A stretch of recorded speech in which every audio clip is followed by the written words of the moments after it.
Is it just me or is the music a lot louder than it normally is? And also, it's buffering a lot, which really, why? Can you not? Please?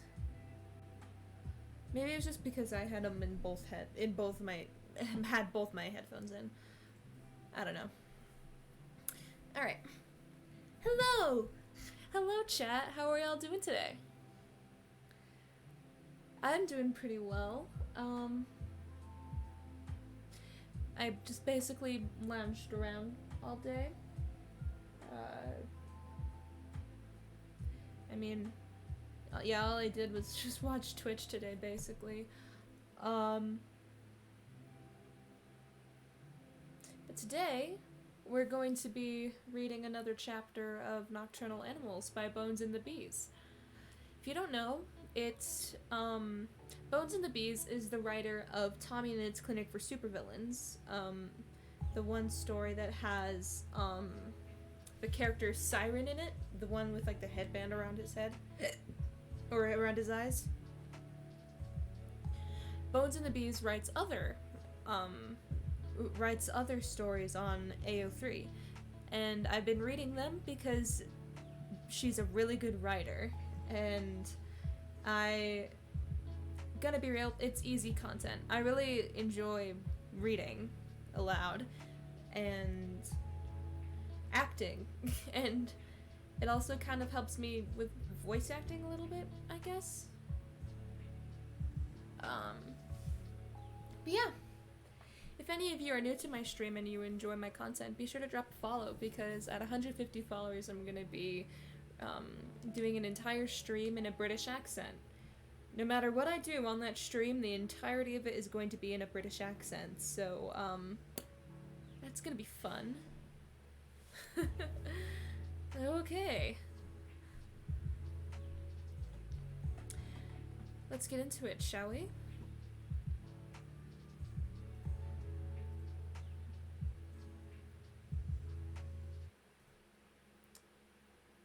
Give it a moment to buffer,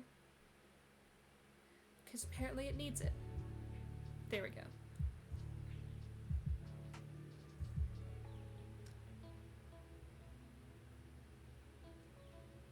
It's almost entirely fluff. Okay, so no trigger warnings. That's good.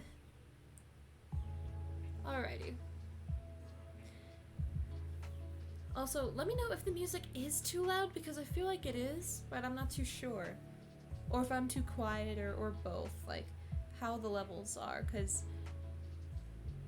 it's hard for me to tell sometimes. Alright. Chapter 6. Happy Birthday. Summary: it's Tommy's birthday. Wilbur used to think he was cursed. Cursed to be immortal, cursed to hurt others, cursed to be a monster.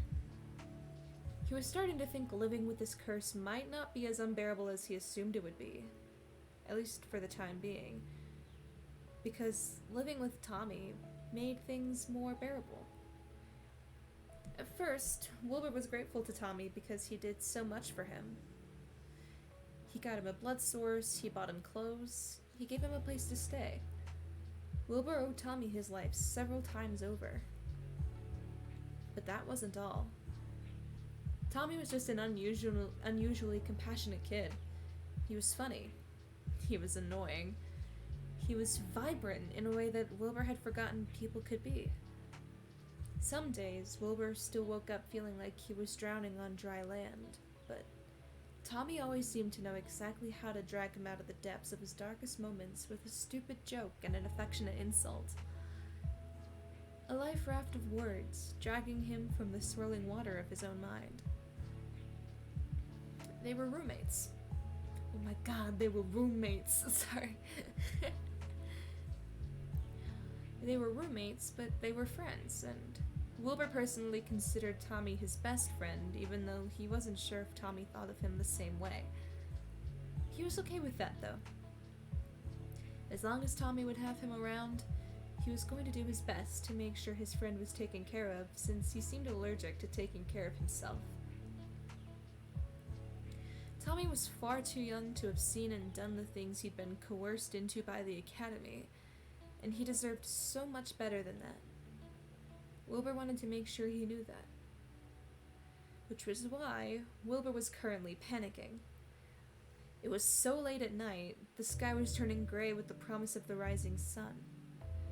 Tommy had gotten back from his patrol a few hours earlier, and the two had hung out for a little while before he'd passed out in his room. While they'd been talking, Wilbur had brought up a question that had been bugging him all week. "That calendar over there," Wilbur said, pointing at the calendar on the wall with the hand holding a glass of wine. "It's got tomorrow's date circled. Why?" Wilbur had noticed the calendar when he was cleaning one day while Tommy was on patrol. None of the pages had been marked as he flipped it from month to month, so he just assumed Tommy had bought it for decoration and nothing more. And that was when he noticed the circled date. There was nothing written on it, just a random Tuesday circled in red ink. Wilbur looked up if there were any holidays on this day, but there weren't, which only confused him more. So he asked. As soon as Wilbur mentioned the calendar, Tommy snorted, glancing over to the circled date on the wall. "Oh yeah, forgot I did that," he huffed, popping a fry in his mouth from his takeout. "That's for my birthday." Wilbur froze in place, eyes blowing wide. "Your birthday's tomorrow?" Tommy nodded. "Yup. Turning 18, big man." 18. Tommy's 18th birthday was tomorrow, and Wilbur was only just now finding out. Why didn't you tell me?" Wilbur asked, gaping at him. Frowning, Tommy shrugged. "It's no big deal." Tommy, it's your birthday. Don't you have any plans to celebrate?" Tommy shook his head. "We don't really celebrate birthdays at the Academy. When we were younger, they would sometimes have a day dedicated each month to all the kids who had a birthday in that month, and we'd get an extra serving of dessert, but that was about it."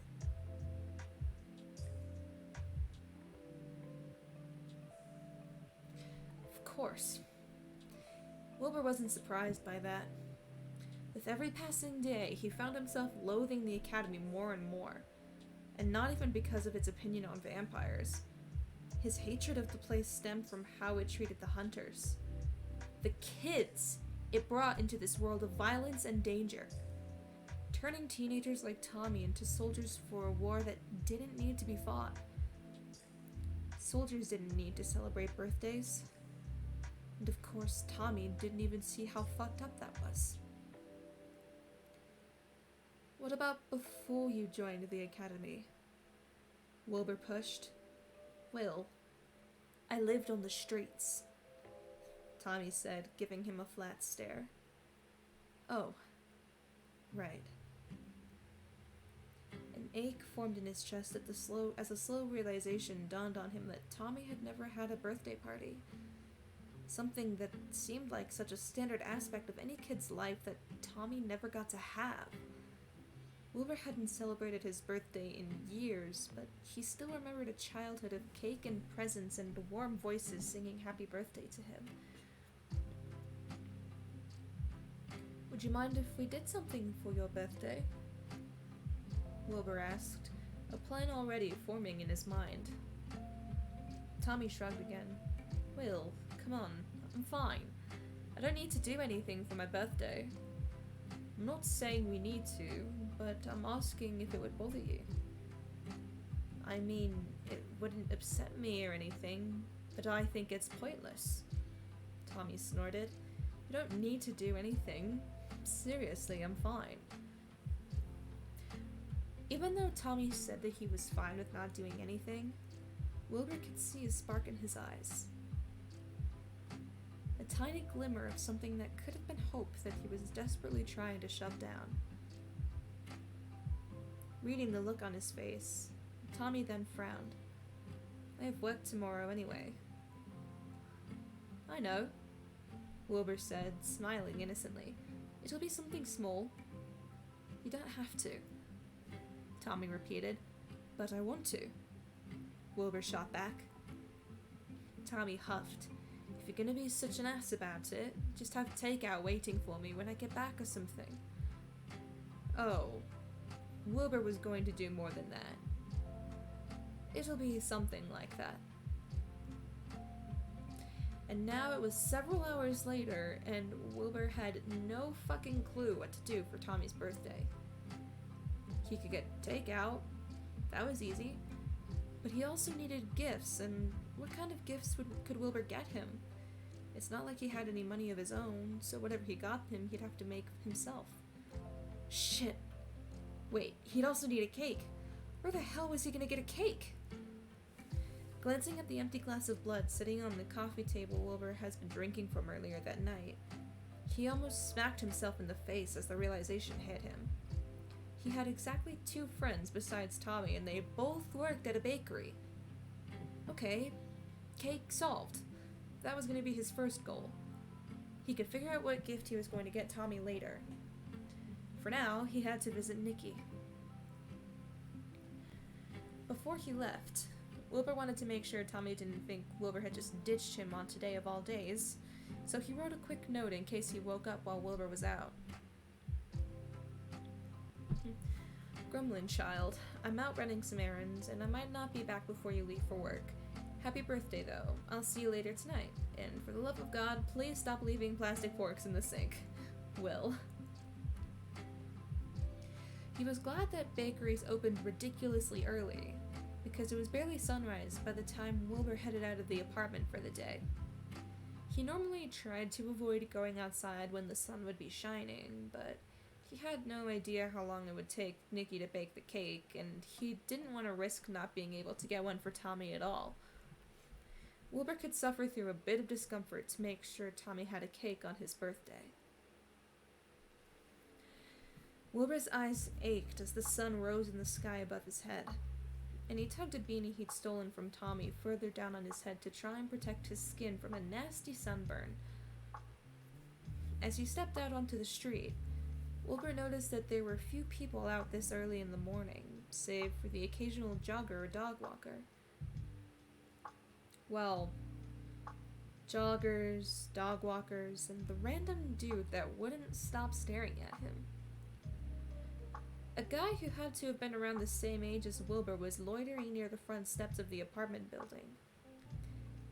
He eyed Wilbur as he stepped outside, sharp green eyes assessing him in a way that made a shiver run down his spine. The two made eye contact for a brief moment, with Wilbur noting the large scar marring the freckles that dotted the guy's face, before the guy turned away to stare out at the road. Huh. Weird guy. Maybe he was just waiting for an Uber. Either way, Wilbur didn't hang around to see more of the guy. Instead, he took off down the street, keeping his head down and ignoring the feeling of eyes on his back. 1 second. Sorry, that yawn came out of nowhere. Also... Okay.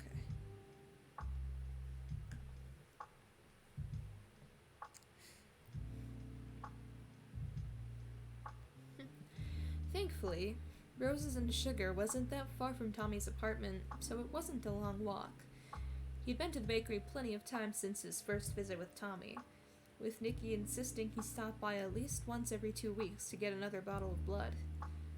Even if the blood was coming from an ethical source, Wilbur still hated drinking it, but Nikki and Tommy were both stubborn about making sure he drank enough.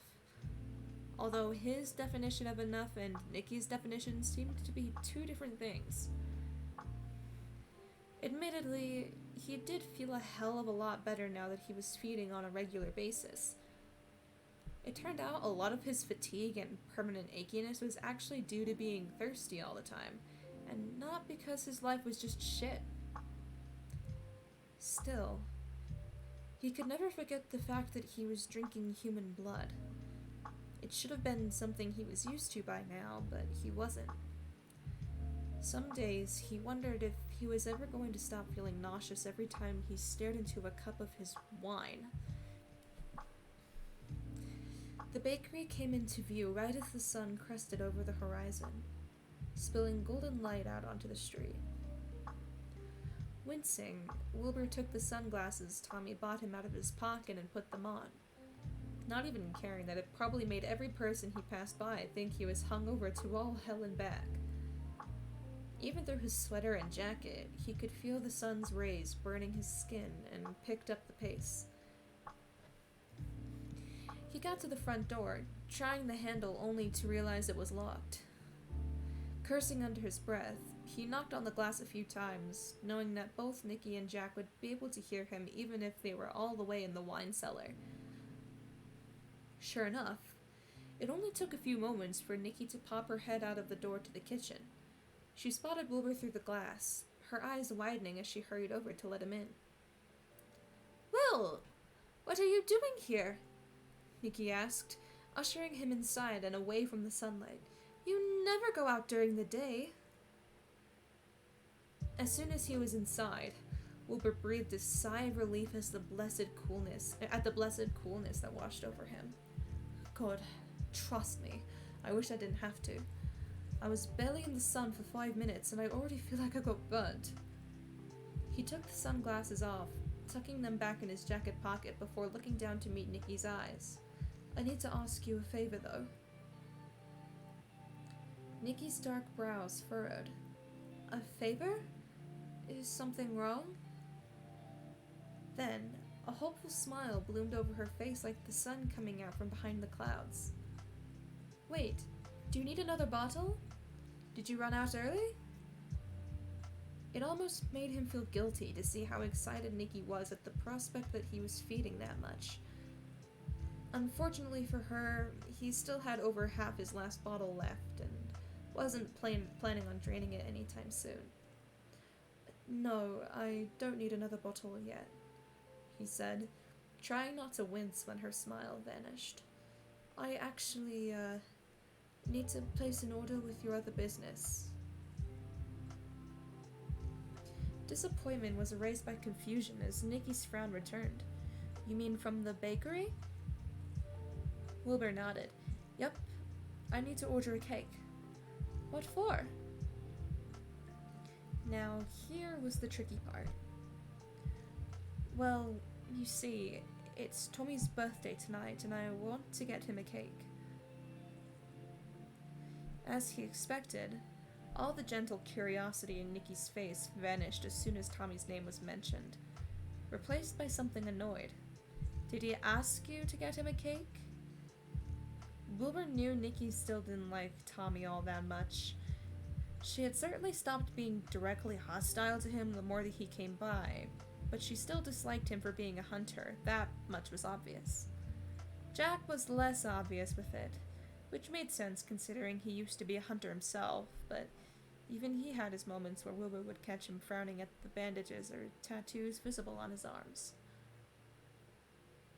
No, he didn't, Wilbur said, shaking his head. "He didn't ask for anything because he's never celebrated his birthday before, and didn't think it was important." This seemed to strike a chord in Nicky. Why hasn't he celebrated his birthday before? Nicky asked, her voice much softer now. "Well, I'm sure Jack told you about the fact that the Academy doesn't celebrate individual birthdays. And Tommy was a street kid before he joined up, so it's not like he ever got the chance to have a real birthday party before that," Wilbur explained, struggling to keep the frustration festering in his chest from leaking into his tone. Nicky folded her arms across her chest, looking down at her shoes. "How old is he turning?" 18? She sucked in a sharp breath at that, looking back up to meet his eyes. Wow, that's a long time to never celebrate your birthday, even in human years at least. "And that's exactly why I want to get a cake for him," Wilbur explained. "I want to give him a chance to just have a damn birthday party. have at least one normal childhood experience, even if he's turning 18. There was a moment of silence as Nikki considered this. She stared at her shoes, gnawing on her lip as she went over Wilbur's words in her head. Wilbur waited, his chest growing tight with worry as he realized that Nikki might actually say no. Shit. He needed her help with this. I know I don't have money, but I can try to work to pay for the cake. A few hours of lifting flour bags or something should be equivalent to the cost of a birthday cake, right? Wilbur asked, giving her a pleading look. Nikki let out a quiet breath as she pinched the bridge of her nose. It's not about the money, Wilbur. You know I don't mind giving you things because you're my friend. Tommy's not my friend, though. Wilbur fought the urge to scowl at that. He's a good kid, though, he argued. Glancing back up at him, Nikki raised a single eyebrow. He's a murderer, Wilbur. Because he was coerced into joining a fucking militia when he was 13! Wilbur shot back, his voice rising. He was a starving, homeless kid who got promised all the food and shelter he could want if he joined them. Do you think any kid in a shit situation like that would say no? That doesn't mean it's perfectly alright for him to kill our own kind, Nikki hissed, glaring at him. I get you're attached to him and that you can look past that, but I can't. Wilbur flashed back to a few weeks before, when Tommy came back to the apartment covered in blood that wasn't his, sobbing because he'd been forced to kill a girl he didn't want to. How Wilbur had to remind him he didn't have a choice, because he'd been with other hunters that wouldn't have let her go. How Wilbur had to convince Tommy that he wasn't a horrible person, because Tommy wasn't bad. Not at all. You don't know Tommy like I do, Wilbur snapped. He doesn't do this out of hatred for vampires. If he hated our kind, he would have killed me the night we met. Nikki blinked. I thought you said you knew each other before you returned. I lied, Wilbur confessed, shaking his head. The truth is that Tommy was out on patrol and ran into me. I wanted to die because I hated what I was. I fucking begged him to put me out of my misery, and instead of doing the one damn thing he was trained to do, he dragged me back to his apartment and promised to find me a way to feed that didn't involve hurting people. Wait, you asked him to kill you? Nikki asked softly, concern flashing over her face. Clenching his jaw, Wilbur nodded. Yeah, I did. And instead of doing that, the dumbass cut his own arm open so he could take a blood bag from the academy for me to drink. Silence fell over them as Nikki stared at him in shock. Her gray eyes were wide behind her glasses, and Wilbur squirmed under her gaze, feeling like a bug trapped under a microscope, far too vulnerable for his own good. Well, you don't want... She paused, clearly struggling to word her question. Do I still want to die? Wilbur finished for her, raising an eyebrow. Silently, Nikki nodded. Well, that was a question, wasn't it? Did Wilbur still want to die? He wasn't entirely sure of the answer to that. Sometimes when he woke up in those dark places, he couldn't help but think of how much easier it would be if Tommy had never saved him that night. How getting up to start the day was such a monumental task, knowing that he had an eternity of mornings just like it ahead of him. And how much better he'd feel if he could just sleep forever. But then he'd remember the potion books waiting for him on the coffee table, and the song lyrics he'd scribbled in his notebook the night before. and the runes he had planned to carve into Tommy's microwave to see if he could make it self-cleaning. He'd remember the jokes Tommy had told him the night before that had made him laugh so hard he could barely breathe. He'd remember the dishes he knew Tommy wouldn't clean up on his own. He'd remember the way Tommy's hands would shake sometimes after coming back from patrol. Wilbur wanted to read more books, write more songs, and talk to Tommy again. He wanted all of that, and it was enough to force himself to get off the couch and on with another day. I don't think I do, Wilbur said softly, after nearly a minute of silence had passed between them. It was a surprising thing to admit to himself. While he wouldn't necessarily say he was okay with who and what he was, he still did his best to avoid thinking about the future. There were things he could look forward to again. That alone was enough to lift an invisible weight off his shoulders. Nikki let out a sigh of relief. That's good. I'm glad, she told him, something thoughtful flashing over her face. I'll make the cake. I'm not doing it for him, though. I'm doing it for you, because it's clear how important Tommy is to you. Thank you, Wilbur said, giving Nikki a grateful smile. Seriously, thank you so much. Although Nikki didn't smile back at him, there was no hostility in her eyes as she nodded. When do you want the cake by? Well, Tommy has,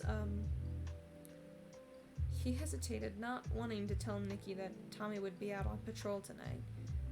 Tommy is busy tonight, so he's not going to be back till late, like 2 to 3 in the morning. His birthday's until after midnight, so it'll be his birthday when he gets home.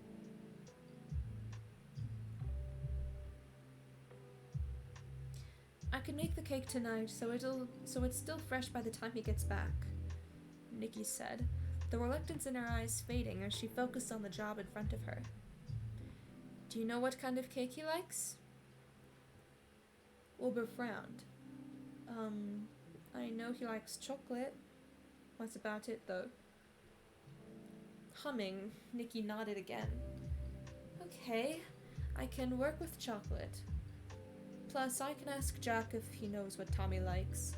You can come pick it up right after closing time. Does that work? It's perfect, thank you. Nikki flashed him a thin-lipped smile. I'm not doing this for him, she reminded him. I know. Thank you for doing this for me, Wilbur corrected. Suddenly, an idea flashed in his mind, and he took a step towards Nikki as his eyes lit up. Also, I hate to ask for another favor, but you wouldn't happen to have any potion ingredients, would you? A few minutes later, Wilbur was walking out of Roses and Sugar with a bag full of potion ingredients in his hand. Now that the cake had been taken care of, he had to figure out the whole presents situation.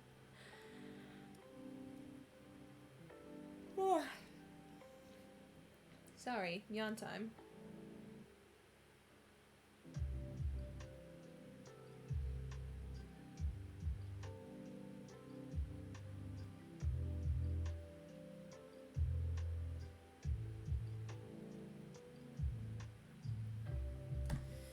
And drink break.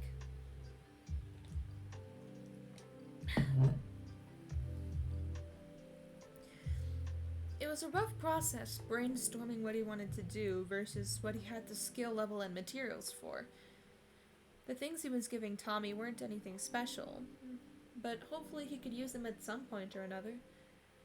A small way that Wilbur could pay Tommy back for all the things he'd done for him. Wilbur spent nearly the entire day out of the apartment, which was something he hadn't done in a very long time. His eyes ached and the skin was raw from the sun, but he pushed through the discomfort to pore over library books and sketch out exactly what he needed and how he was going to create it. Once the sun was close to setting, Wilbur went back to the bakery, and Jack handed him a delicious-looking chocolate cake.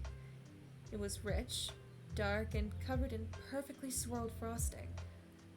Strawberries had been placed around the edges of the top, and as Wilbur carefully took the box in his arm, Jack passed him a packet of candles into his free hand.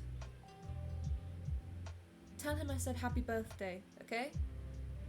Jack said, folding Wilbur's hands over the candles and glancing back to make sure Nicky wasn't watching. Wilbur nodded. "I'll pass it along," he said, pocketing the candles. Once he got back to the apartment, Wilbur put the cake in the fridge to keep it fresh. Tommy had already left for his patrol, and Wilbur saw his note had been moved from the coffee table to the kitchen counter. When he glanced in the sink, he noticed that there were 2 plastic forks thrown in it, and Tommy had put a sticky note on the faucet that read, "Fuck you." Rolling his eyes, Wilbur threw out the forks and washed the dishes that Tommy had left from his breakfast. Then, he took out a saucepan and the mushrooms Nicky had given him at the bakery earlier that morning, and began to brew. Hours passed by like minutes.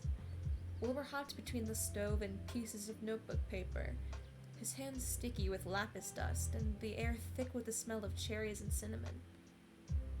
When the clock struck midnight, Wilbur figured he should get the takeout food before the restaurant closed and abandoned his nearly finished creations to head back into the streets.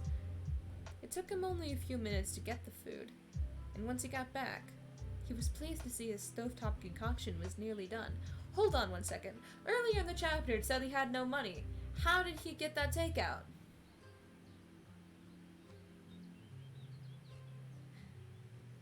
Did he use Tommy's credit card or something? I don't know.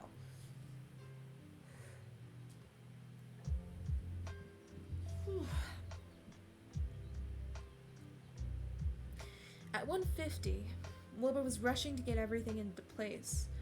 Food set out on the table, cork and twine wrapped on around the tops of glass bottles, candles already put in the cake and ready to be lit. Wilbur had never held a birthday party for someone before, but he had to admit, he thought he did a pretty damn good job of it. When the clock struck 2, Wilbur was ready to go. He settled himself on the couch with bated breath as he listened for the telltale shuffle of Tommy's walk outside the door. He waited, and waited, and waited.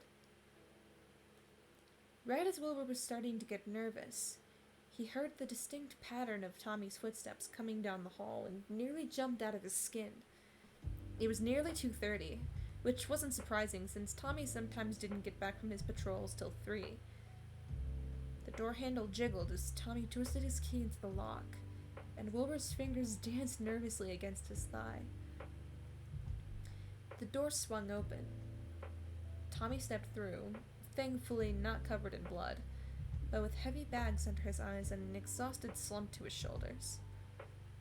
His eyes stayed on the ground as he shut the door behind him, but as soon as his head lifted up, he froze in place. Wilbur gave Tommy a sheepish smile. "Happy birthday." Tommy's eyes darted between the table that held the cake and the food on it to Wilbur sitting on the couch, blinking fast like he was struggling to comprehend what he was seeing. He didn't say a word as he walked further into the living room, staring blankly at the cake like it was some kind of an illusion. Anxiety buzzed in Wilbur's chest, and he pushed himself to his feet, trying to hide his nervous shifting as he shoved his hands in his pockets. "Do you like it?" he asked, his smile fading. "It's not a lot, I know, but This is all for me?" Tommy asked softly, the confusion on his face giving way to pure awe. Wilbur nodded. "It's for you." There was a beat where Tommy stared at the table, before slowly turning his head to face Wilbur.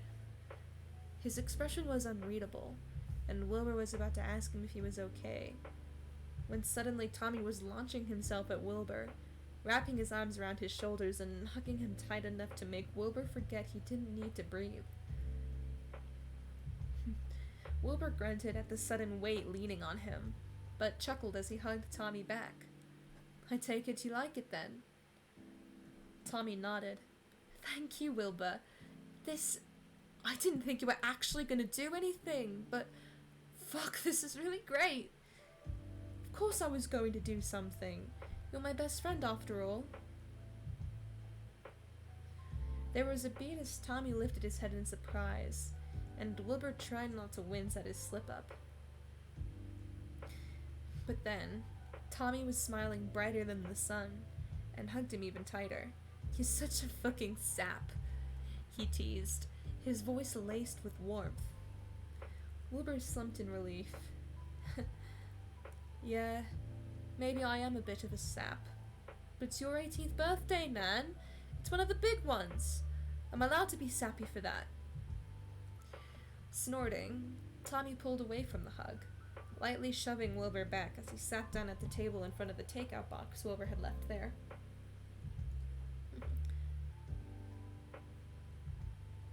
One second. I feel like I need to burp, but it's going away. Leaving this weird feeling in my throat. It's because you're stupid and dumb and a pussy-ass bitch. Way too fucking cheesy. Like Swiss cheese, you know? The lamest kind of cheese, full of holes and all flimsy and shit.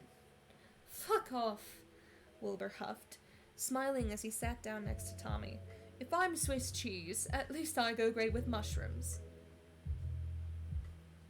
Tommy scrunched up his face at that.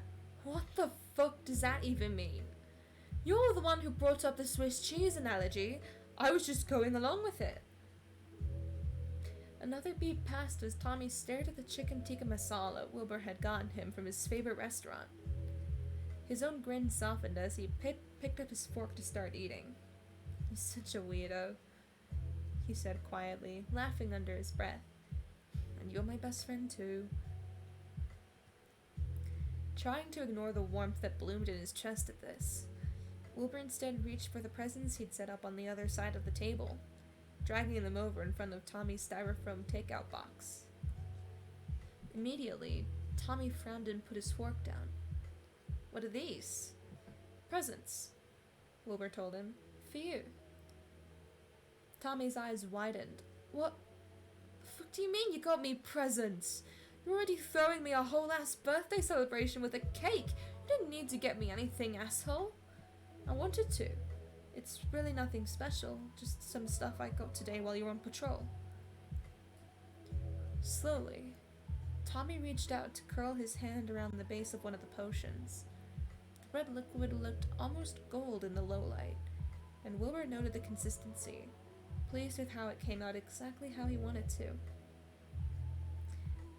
What kind of potion is this? Tommy asked, running his fingers over the bottle. Healing. I figured it might be helpful when you're dealing with injuries, Wilbur explained. Furrowing his brows, Tommy reached for another bottle, this one filled with silver liquid. And this?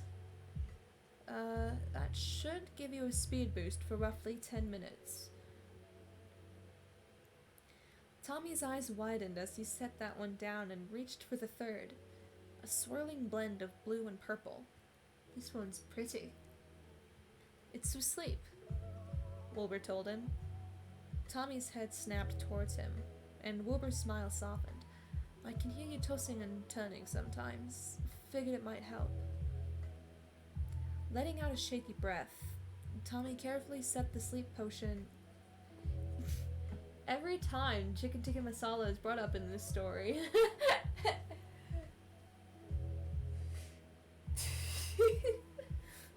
I tease. I still haven't gotten the chance to try it. But as soon as I do get the chance, I will.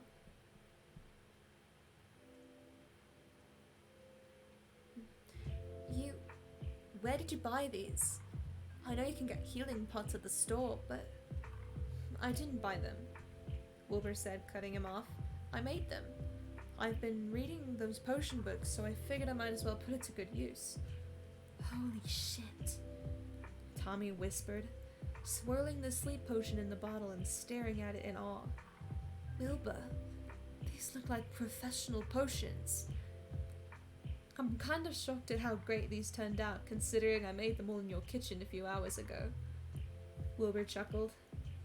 These are really fucking cool, Tommy said, grinning at the bottles as he lined them up in front of his food. Thank you, Will. That's so sick! If Wilbur could blush, he would because of the genuine awe in Tommy's voice.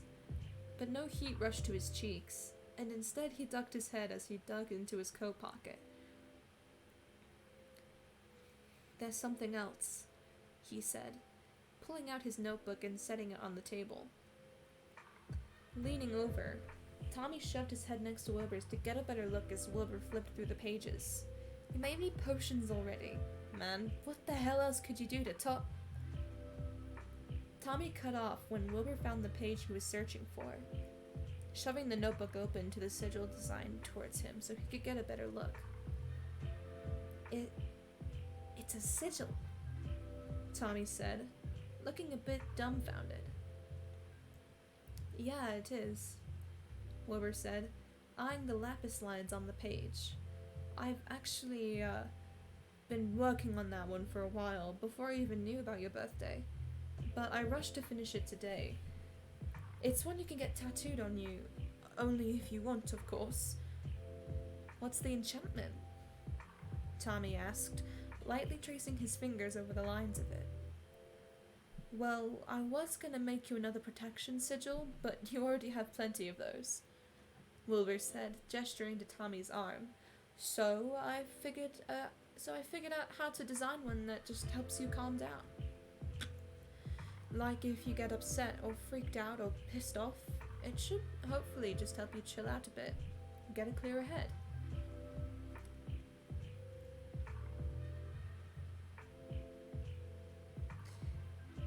Wilbur came up with the idea the night Tommy came back sobbing and covered in blood.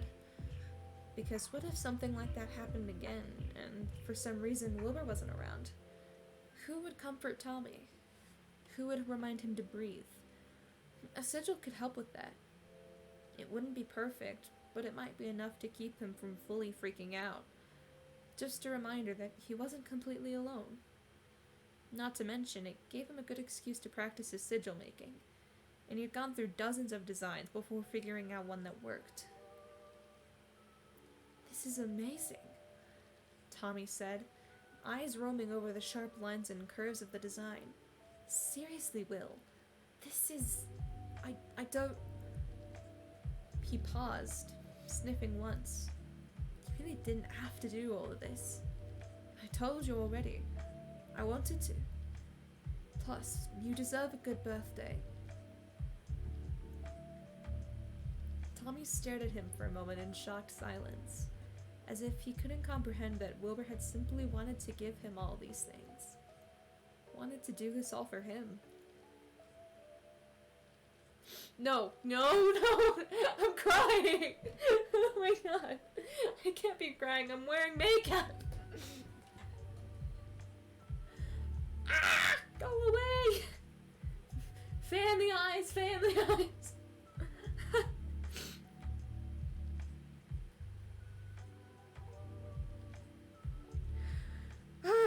Oh my god.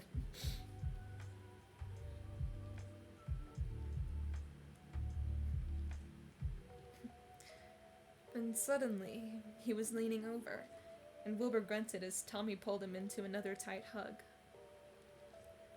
They stayed like that for a few minutes, Tommy's shoulders shaking ever so slightly, even though Wilbur could tell he wasn't crying. Eventually, Tommy pulled back again, and grinned when Wilbur met his eyes. I just remembered I have food to eat, he chuckled, looking back down at the chicken tikka masala in front of him. Don't waste it. I walked a whole 5 minutes to order it for you, Wilbur teased, leaning back in his chair. Huffing, Tommy took another heaping bite of his food, holding the fork in one hand and using the other to slowly swirl the different potions around. As Tommy ate, Wilbur told him about his many struggles to get the temperature on the stovetop exactly right for the potions, and how he was already thinking of carving some more enchantments into the stove to make the temperature more accurate. Once he was finished with his dinner, they lit the candles on the birthday cake, and Tommy scrunched his eyes up real tight as he made a wish. Wilbur didn't ask him what he wished for, but he hoped it was something good for himself. With the candles blown out, Tommy cut himself a heaping slice of cake that he struggled to lift onto a paper plate. Then, Wilbur put the cake back into the fridge while Tommy moved to the couch, curling up in the corner with chocolate already smeared around the corners of his lips.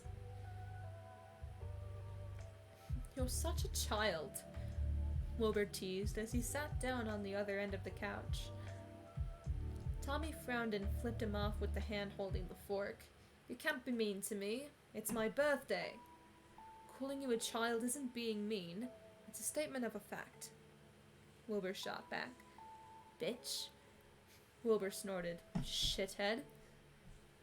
"Well, technically, he's not a child anymore. He's 18. Asswipe. Loser. Blood, Tommy trailed, scrunching just brows together as he struggled to think of another insult. "Blood bitch." "Blood bitch. Really?" Wilbur struggled to stifle his giggles while Tommy scowled at him. "That's just sad, man. You could have at least called me a bloodsucker. What the hell is even a blood bitch?" "I don't know, but it's what you are." Tommy pouted, curling further into the couch. His eyes darted around the living room, as if he was searching for another word to call Wilbur, when his eyes fell on the guitar propped up in the corner and widened. "You should sing me a song, since you're such a bitch who decided to be mean to me on my birthday." It was obvious teasing. Tommy wasn't serious in his request for a song, and Wilbur knew it. But something about it made Wilbur want to sing something. The quiet hope that sat behind Tommy's gaze, the way he practically begged Wilbur to sing for him in the past, how even now he couldn't completely hide how much he wanted to hear Wilbur's music, with the way his eyes kept darting over to the guitar and back to Wilbur himself. Wilbur pushed to his feet to pick up the guitar. Will, I was joking. You don't have to sing me anything," Tommy quickly said, putting his cake down on the coffee table. Shrugging, Wilbur settled himself back on the couch and adjusted the guitar in his lap. "Nah, it's fine." Tommy shook his head, crawling across the couch so he was right next to Wilbur. "Seriously, I was just saying shit. I know you don't like the idea of singing." And that was true, wasn't it? Wilbur didn't like the idea of singing, because singing was something that had belonged to the living Wilbur said. The man he'd been before being on a dark street at the wrong time changed his life forever. But over the past few months, Wilbur had felt more and more like his old self every day. It wasn't the same. There were parts of himself he was never going to get back. But he had accepted long ago that he was forever going to be a stranger to the person he once was. And the fact that that wasn't completely the case anymore was shocking enough in of itself. Wilbur Soot died, but he remembered what it was like to be alive again in the quiet moments. The hours spent hunched over potion books, completely enraptured with the knowledge. The minutes he spent laughing so hard at some stupid joke Tommy made, he couldn't breathe. The seconds he felt when he first woke up after sleeping, and realized that he actually had things he wanted to get up and do to start the day. Maybe singing could be his thing again. Maybe Wilbur Soot was still alive in this cold corpse he called a body, and wanted a chance to sing again. "I want to," Wilbur whispered, giving Tommy a soft smile, "though you're not allowed to make fun of me when my voice cracks." "Oh, I'm gonna make fun of you," Tommy promised, although he was practically bouncing out of his seat in excitement. "Fuck off," Wilbur muttered, although he was still smiling as he began to strum an old tune. It had been a long time since he'd sung this song, one of the last songs he'd written before being turned. It was one of the few he could still remember all the words to. Tommy slumped in his seat when the strumming began, a content smile slipping over his face. Wilbur played through the rest of the intro, before taking a deep breath to start the song. I think it's one of his songs, but I can't remember which one, and I don't know how it goes, so... He began to sing. It wasn't a happy song, but it was honest.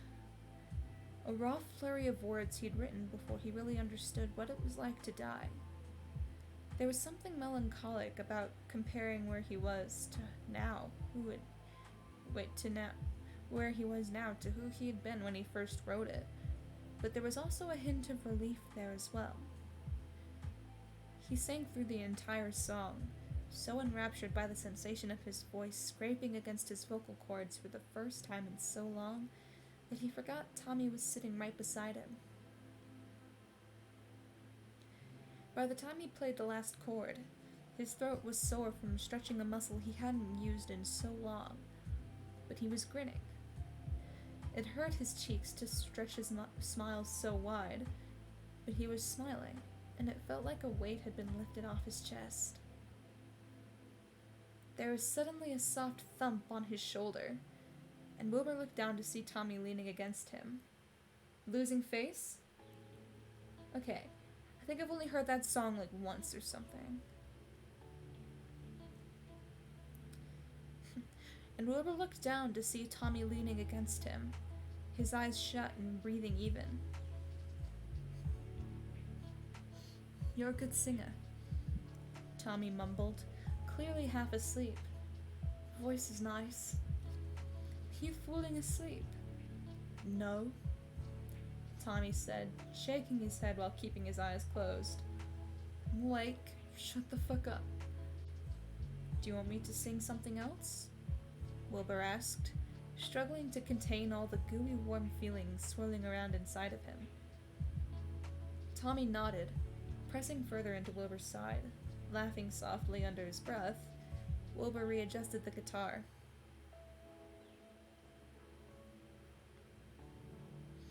"Any requests?" "Anything you want to play," Tommy told him. Nodding, Wilbur started to strum again, but paused when Tommy mumbled something too low for him to hear. "What was that?" Wilbur asked, pausing his playing. Tommy buried his face deeper into Wilbur's shoulder. "This is the best birthday I've had," he admitted, curling his fingers into Wilbur's sweater. "Love you, Will." "Oh." The temptation to wrap an arm around Tommy's shoulders and pull him close was so strong, but he couldn't do that and play the guitar at the same time. So he settled for just nudging Tommy lightly. "Love you too," he whispered in reply. He began to strum again, and Tommy was asleep long before the song ended. For the first time since he'd been turned, Wilbur considered that maybe he wasn't cursed at all. That chapter made me so happy! Oh my god.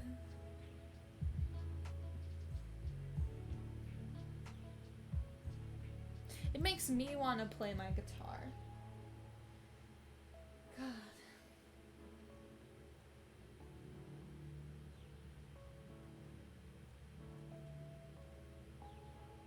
You know what? Screw it. I'm gonna do it.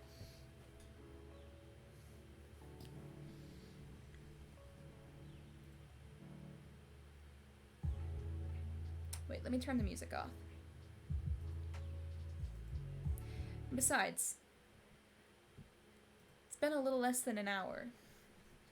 And I don't really like not streaming for at least an hour. I mean, well, I don't like... Yeah, I said it right. Hold on. Is there like...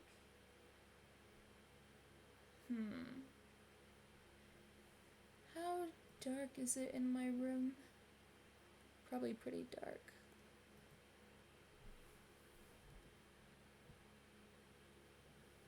Oh, it's not actually that dark. This works. Let me get my guitar.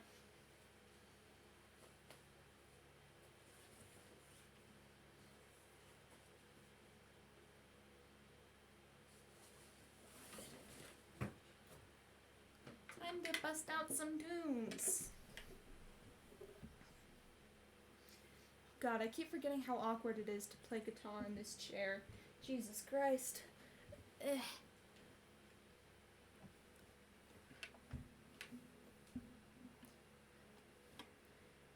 Ah. Okay, wait.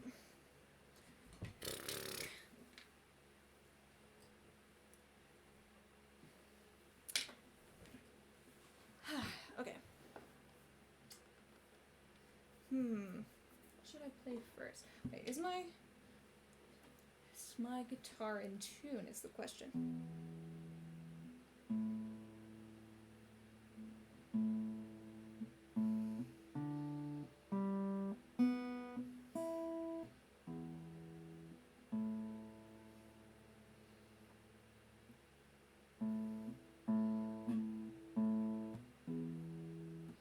There we go.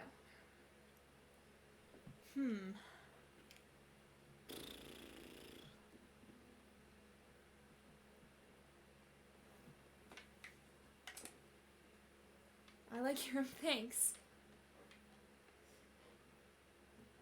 You see the other side of my wall? It's like really all the walls are covered basically, like you can see over there. There. Like you can see over there.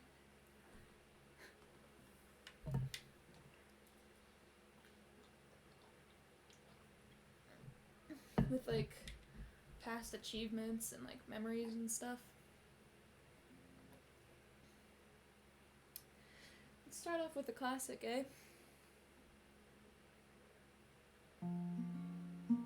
Wait.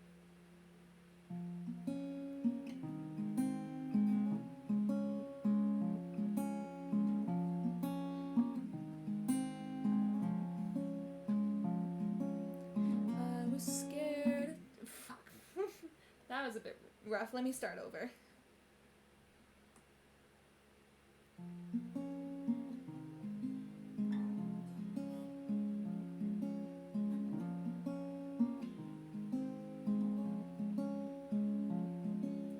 I was scared of dentists in the dark. I was scared of pretty girls and starting conversations. Oh, all my friends are turning green. You're the magician's assistant in their dreams.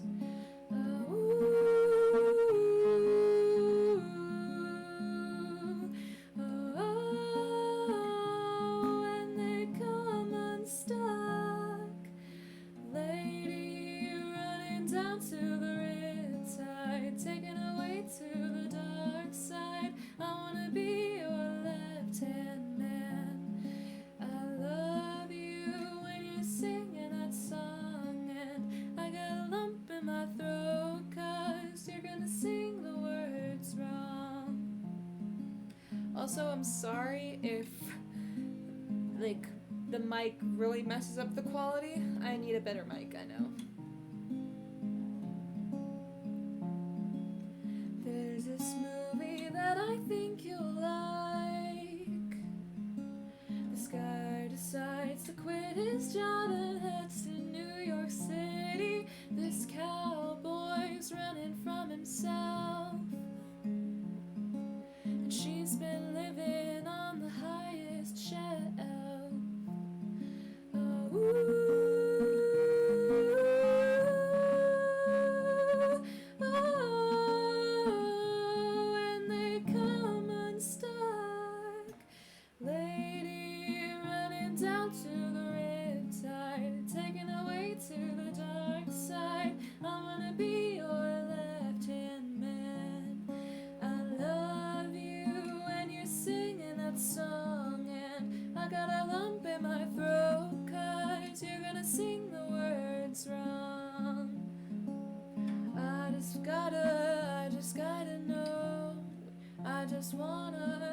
just wanna know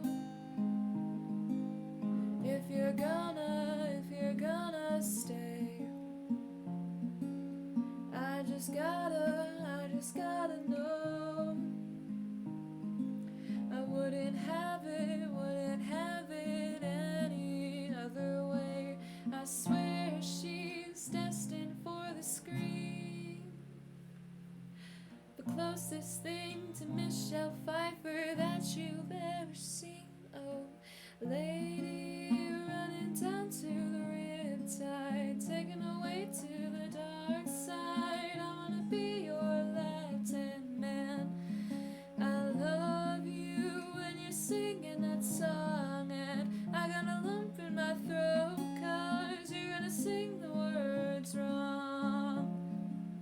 Lady, running down to the riptide, taken away to the dark side. I wanna be your left-hand man. I love you when you're singing that song, and I've got a lump in my throat 'cause you're gonna sing the words wrong.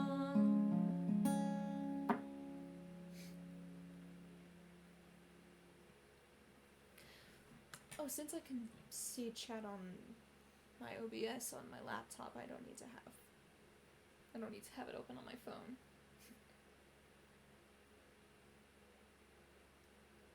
Okay. What other song? Oh! I learned this last night. I just need to remind myself of the words.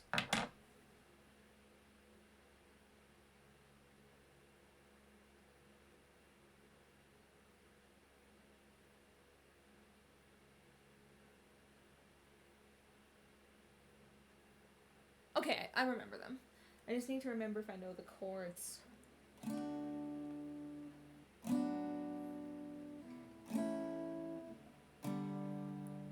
And then it goes... Wait, no.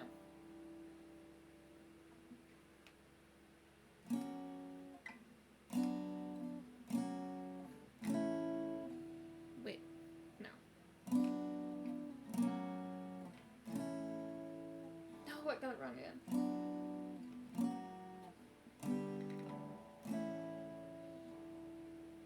And then on the chorus.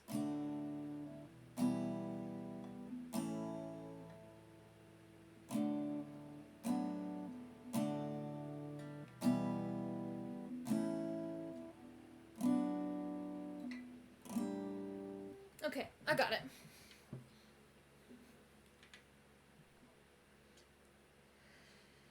Trying to be funny when stuck in a room. There isn't... No, that's not right. Trying to be funny when stuck in a room. There isn't much more to say about it. Can one be funny when stuck in a room? Stuck in a room. Being in, trying to get something out of it. Try making faces. Nope, I got it wrong. Let me start again. Try to be funny when stuck in a room.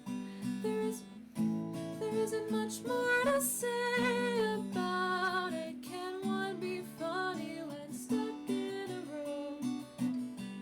Being in, try to get something out of it. Try making faces.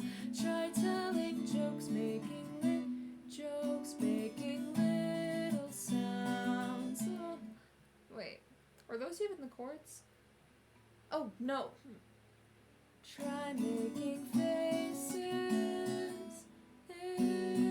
Try telling jokes, making little sounds. Oh, I was a kid who was stuck in his room. There isn't much more to say about it when you're a kid and you're stuck in your room. You'll do any old shit to get out of it. Try making faces.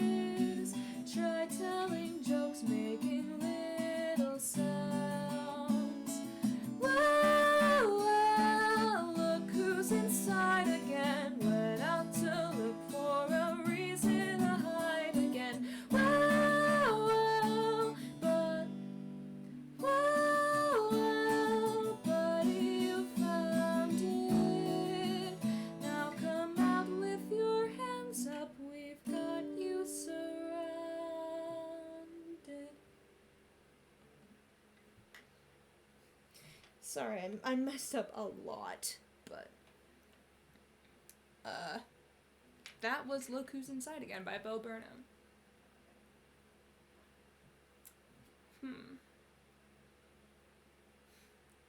Ooh.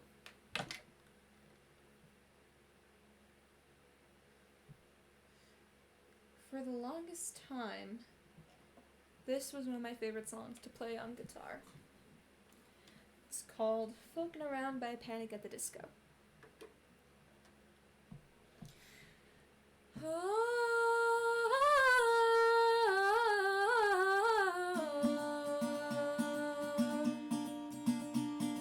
Allow me to exaggerate a memory or two, where summers lasted longer than we do, where nothing really mattered except for me to be with you. But in time we all forgot and we all grew. Your melody sounds as sweet as the first time it was sung, with a little bit more character for show. And by the time your father's heard of all the wrong you've done, let him putting out the lantern, find your own way back home. If I've forgotten how to sing before I've sung this song, I'll write it all across the wall before my job is done. And I'll even have the courtesy of admitting I was wrong as the final words before I'm dead and gone. You've never been so divine in accepting your defeat, and I've never been more scared to be alone. If love is not enough to put my enemies to sleep, then I'm putting out the lantern, find your own way back home.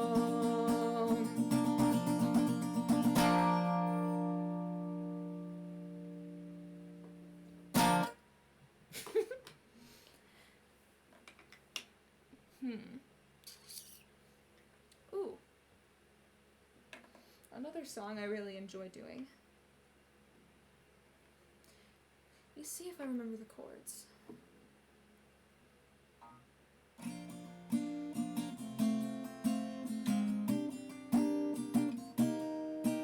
And then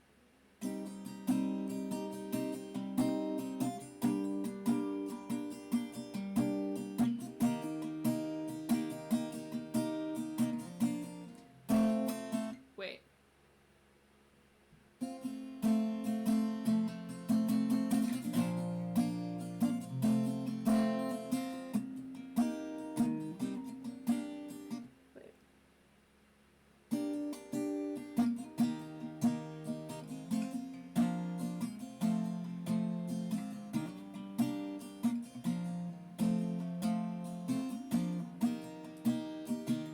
And then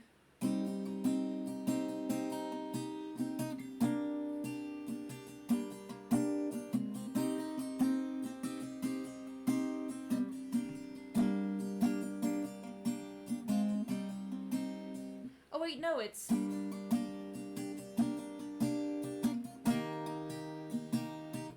yep, okay, I remember the chords.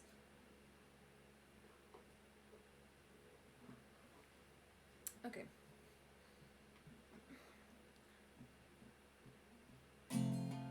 Fuck. Wrong. It starts on. I just started on the wrong one.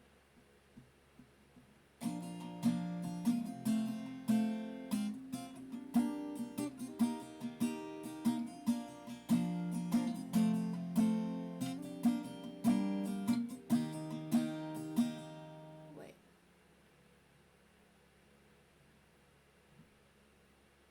Wait 1 second. No, I did it right. Let me start again.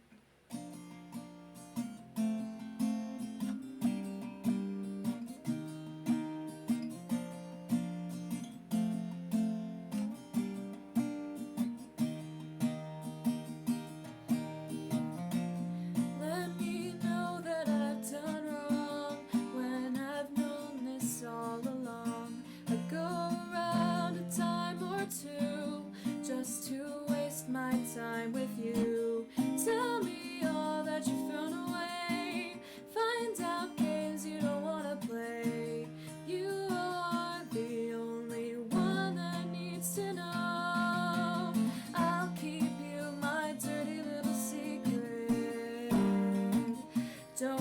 anyone or you'll be just another regret. My dirty little secret, who has to know? When we live such fragile lives, it's the best way we survive. And go around a time or two just to waste my time with you.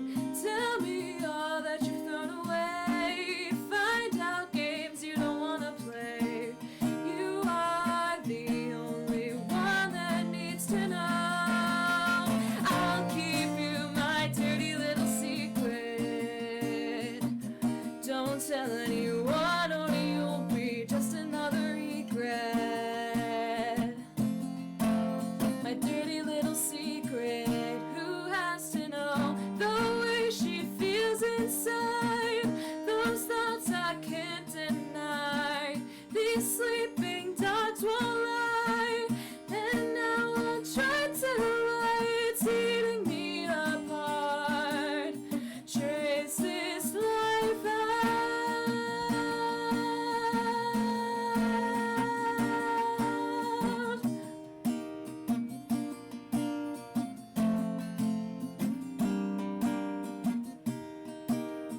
I'll keep you my dirty little secret. Don't tell anyone or you'll be just another regret. I'll keep you my dirty little secret. Don't tell anyone or you'll be just another regret. My dirty little secret, my dirty little secret. Who has to know? Who has to know? Who has to know?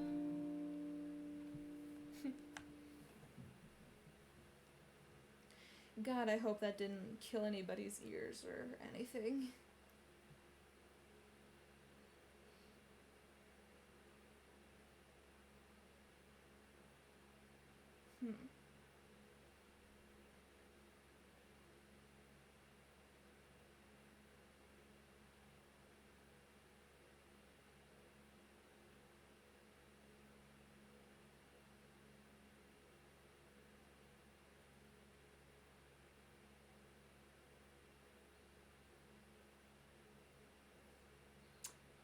Let's see. Ooh.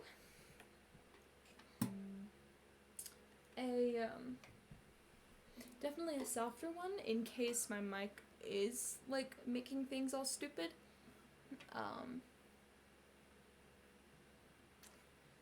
Let's itchy nose.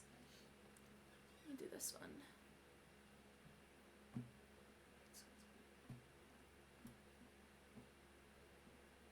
I wanna be no.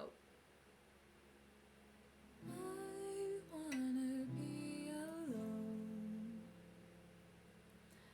alone with you. Does that make sense? I wanna steal your soul and hide you in my treasure chest. I don't know what to do with your kiss on my neck. I don't know what feels true, but this feels right, so stay a sec. Yeah, you feel right, so stay a sec. And let me crawl inside your veins. I'll build a wall, give you a ball and chain. It's not like me to be so mean, you're all I wanted. Just let me hold you like a hostage.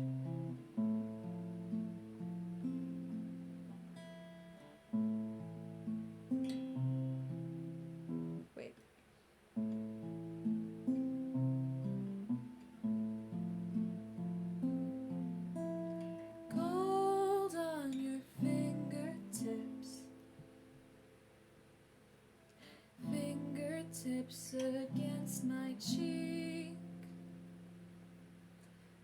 gold leaf across your lips.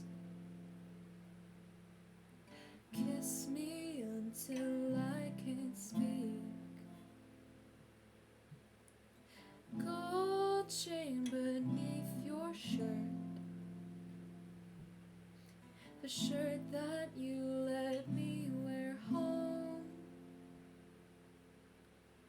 Gold's fake and real love hurts, and nothing hurts when I'm alone. When you're with me and we're alone, just let me crawl inside your veins. I'll build a wall, give you a ball and chain. It's not like me to be so mean, you're all I wanted. Just let me hold you. Hold you like a hostage, like a hostage. Ooh, ooh, ooh.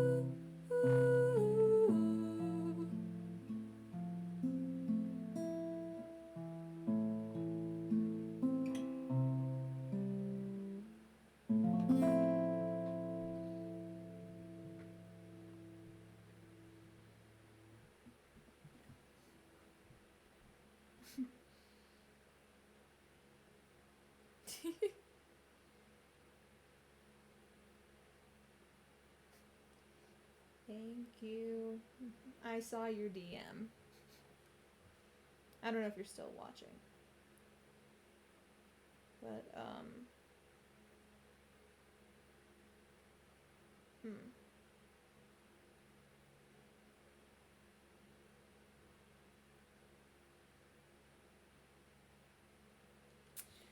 I feel like I want to play more, but I don't know what to play.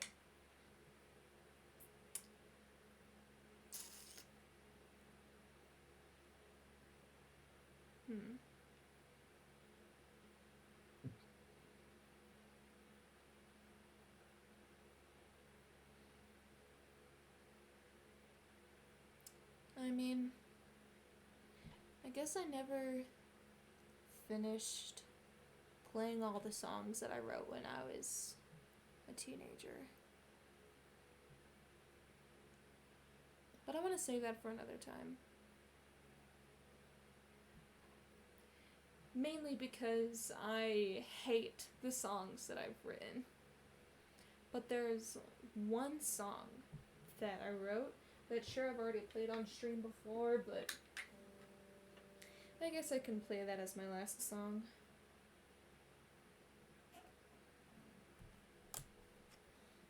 Let me see if I remember the chords.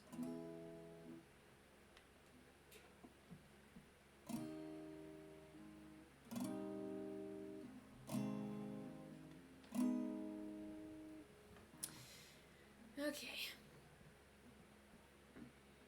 Song is called Lonely Dreams. I wrote it when I was... Oh, by the way, in case you didn't know, the previous song was Hostage by Billie Eilish. But this song, I wrote it. It's called Lonely Dreams.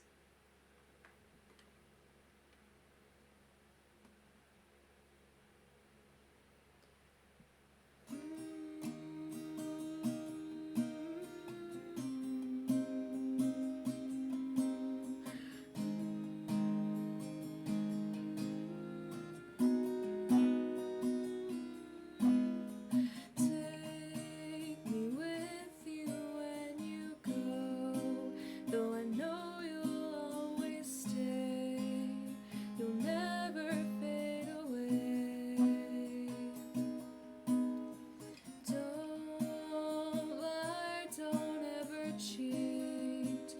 'cause I know you'll never be around to become reality. Why, oh, why must I feel this way? Why can't my imagination behave? Why can't I live my life in peace without these lonely dreams?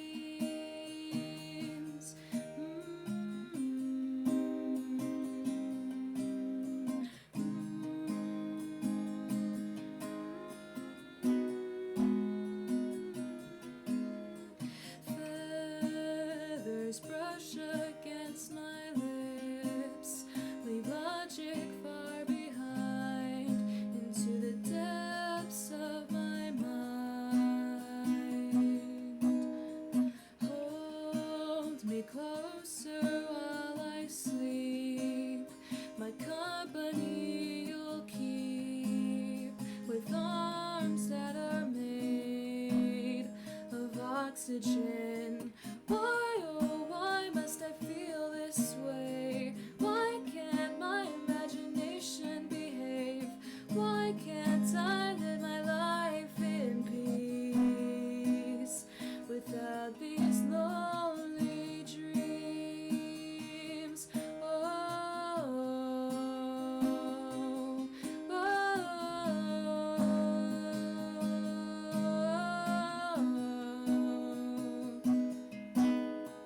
why, oh, why don't you exist? Why can't I get over this? Why don't we raise a family and forget this lonely dream?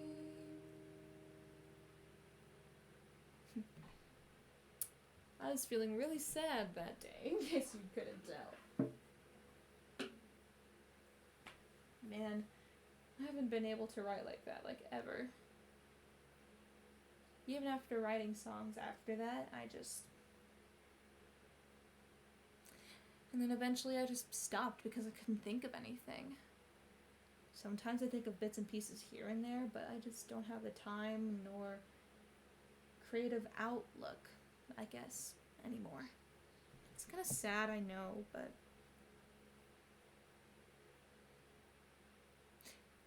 going into that is a conversation for my therapist, so I will spare you the details. Alright, I think that is going to be my stream. Thank you guys for watching. I'm sorry, I don't know how good the mic is, even though a while ago I thought I turned down the gain, but I don't know how good that did. When I can, I'm gonna try and buy a new mic, see if it's any better. But for now, you're gonna have to deal with my shitty Yeti Nano. Like you have been for like a year. 1 second, I need to... Okay, I could have waited until after stream to do that, but I needed to pop my back. Alright. Let's see who we can raid.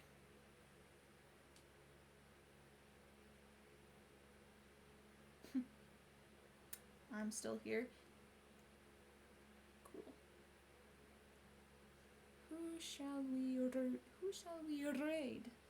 That was a horrible tongue roll, my bad. Oh!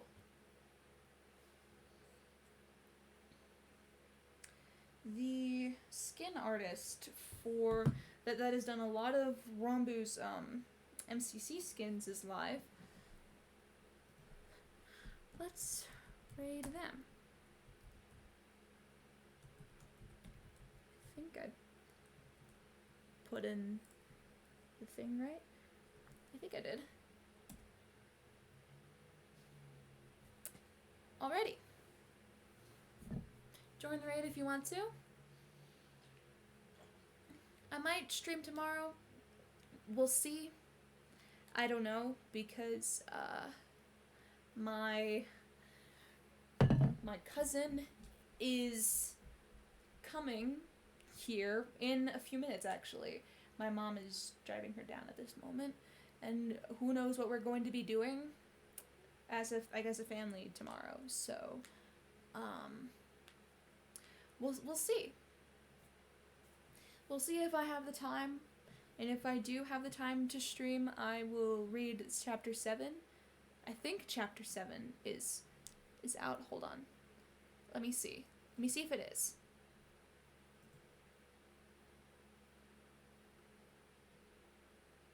Come on. Okay, good. It is. I don't want to read anything about it because I don't want to spoil myself. Alright. Thank you guys so much for watching, and I will see you guys next time. Bye-bye!